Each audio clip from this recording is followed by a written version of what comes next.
Akhirnya, saya ingin sampaikan pada orang tua bahwa jadilah orang tua yang punya visi terhadap anak-anaknya. Lihat potensi yang dimiliki oleh anaknya, kemudian lakukan, berikan, atau tawarkan kegiatan kepada anak saat liburan untuk mengisi liburan agar lebih bermanfaat dan bernilai nantinya bermanfaat bagi dia saat masuk ke pondok lagi, gitu ya. Kemudian orang tua harus memahami bahwa mencegah itu lebih baik daripada mengobati, ya.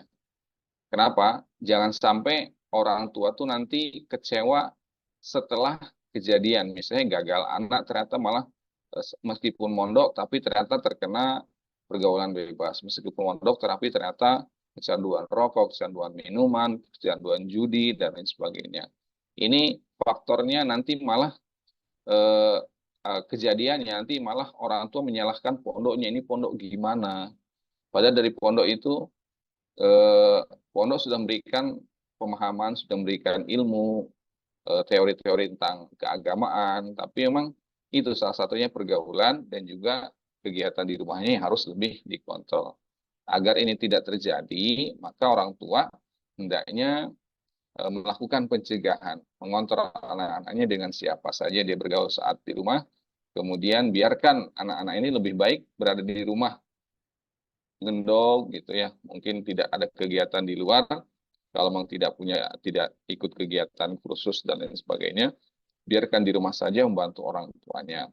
Ya, jangan sampai dia main ke sana kemari nggak jelas, kemudian nanti malah terkena virus-virus ya, virus-virus saat liburan itu. Jadi hendaknya mencegah lebih baik anak itu di rumah daripada kena virus saat liburan atau virus-virus yang sifatnya nanti merusak merusak santri ya, pola pikirnya, pola pergaulannya dan lain sebagainya. Kemudian harapannya jadilah santri yang jadi, gitu. Jadilah santri yang jadi. Ini orang tua yang mengharapkan seperti itu. Jangan sampai ada santri yang gagal mondok. Gagal mondok itu bisa jadi karena banyak pergaulan, kemudian dengan teman-teman lamanya, kemudian dipengaruhi supaya keluar dari pondok gitu kan, atau terpengaruh dengan kehidupan sekolah di luar tanpa ada aturan, sementara di pondok banyak aturan, banyak kegiatan sehingga dia tertarik untuk sekolah di luar. Kalau udah sekolah di luar kan artinya dia gagal mondok.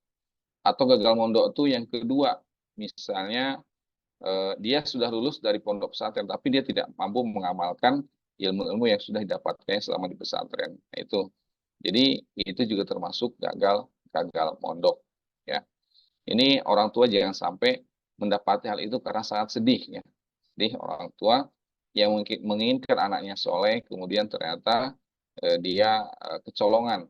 Kalau bahasa saya kecolongan karena kurang perhatian atau loss of control sejak dia masih masih anaknya masih mondok, terlalu percaya sama anak, terlalu percaya sama pondok sehingga loss of control selama di rumahnya. Padahal virus terbesar pendidikan pondok pesantren adalah di rumah saat liburan.